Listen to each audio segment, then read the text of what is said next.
Welcome back. We have some breaking news coming in from Kashmir. Around 25 lakh new voters are likely to be enrolled in Jammu and Kashmir. Now, people who are ordinarily residing in the Union Territory of Jammu and Kashmir will, for the first time, be able to register as voters and cast their vote in the next assembly elections. Now, this is what Nitish Kumar, the Chief Electoral Officer of Jammu and Kashmir, said on Wednesday, drawing strong reactions from the regional political leadership. Now, voting rights to non-locals are dangerous. This is what representatives of J&K parties said after the CEO's announcement. Now, specifically, Omar, Mehbooba and Sajad Lone hit out, saying this was a dangerous move to influence the elections. काफ़ी ऐसे लोग हैं जो पहले assembly में voter नहीं होते थे, लेकिन अब उनका नाम वोटर लिस्ट में आ सकता है। तो एक वो भी बड़ी तादाद में लोग अब आ सकते हैं अपना वोट दर्ज कराने के लिए। रिप्रेजेंटेशन ऑफ पीपल्स एक्ट में रूल है कि person should be ordinarily residing in the UT, यानी परमानेंट रेजिडेंट होने की आवश्यकता अब नहीं है। तो ऐसे बहुत सारे वोट अब वोटर लिस्ट में ऐड होंगे। हमारे यहाँ के काफ़ी लोग दूसरे स्टेट्स में काम करते हैं, तो वो उनको ऑप्शन पहले भी था, अब भी है। They can register themselves as service voter, यानी उनका नाम वोटर लिस्ट में एज सर्विस वोटर दर्ज हो जाएगा। अगर वो पीस स्टेशन में पोस्टेड है तो वो यहाँ का भी वोट अपना बना सकते हैं। तो ये सारी चेंजेज इस बार हैं, इसलिए ये बड़ा चैलेंजिंग काम है।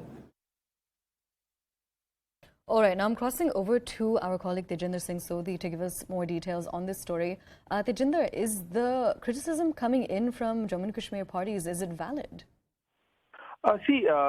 It was on expected lines. We knew that the PDP, the National Conference and other Kashmir-based political parties, they are going to criticize the move. Rather, the former Chief Minister of Jammu and Kashmir and PDP Chief Mehbooba Mufti is going to address a press conference, and she will also chalk out the strategy how to deal with it.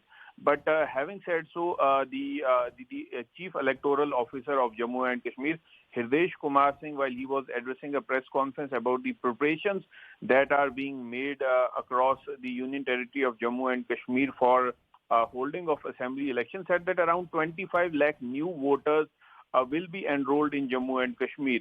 He said that the voting rights to non-locals, the people who have been living in Jammu and Kashmir, would also be given to them. And this is the basic essence of the abrogation of Article 370. When Article 370 was abrogated on August 5th, 2019, this was the basic aim, that it was for the complete integration of the Union Territory of Jammu and Kashmir.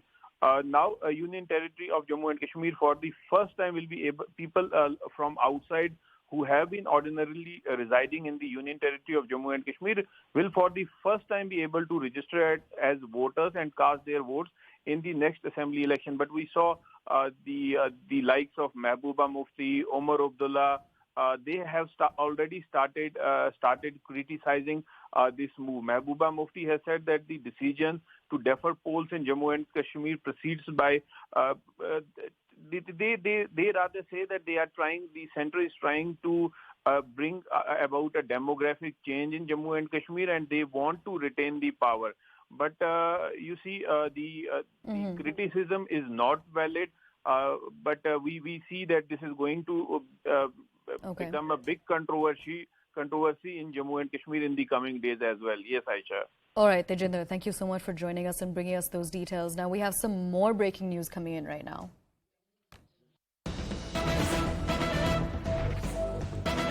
Now, Congress leader Ghulam Nabi Azad has hit out at the Nitish government over cabinet berths to Congress. Now, senior Congress leader Ghulam Nabi Azad has he spoke to news agency PTI, raising questions over the distribution of ministerial berths in Bihar, and said that his party has gotten a raw deal. Every constituent in the coalition has walked away with a good share of ministerial berths, except for the Congress. And this is essentially what he said. Now, Azad also said that the Congress has 19 MLAs, and it essentially has 19 MLAs, but only 2 ministers. Now, I'm crossing over to my colleague Pallavi Ghosh to give us more details on this story. Pallavi, we're just getting some breaking inputs about how Congress's Ghulam Nabi Azad has hit out at the Nitish government over cabinet berths. Can you give us more details, please? Yeah, and it's interesting when he says that because over there, the Congress too has its government over there, and essentially what he's also saying is that the Congress should have got a better deal. This also comes in the backdrop of Ghulam Nabi Azad resigning from being the chairperson of the campaign committee, and he being upset about the way things were done. It also shows that a sense of bitterness which is there between him, who's a member of G23, and the top Congress leadership remains. He's not been very, very articulate of late in his criticism of the Congress party. But I think there are indications that I don't think he's going to keep quiet for too long. And this is interesting because just 2 days back on 15th August, he was actually seen at the Congress headquarters when a national flag was being unfurled.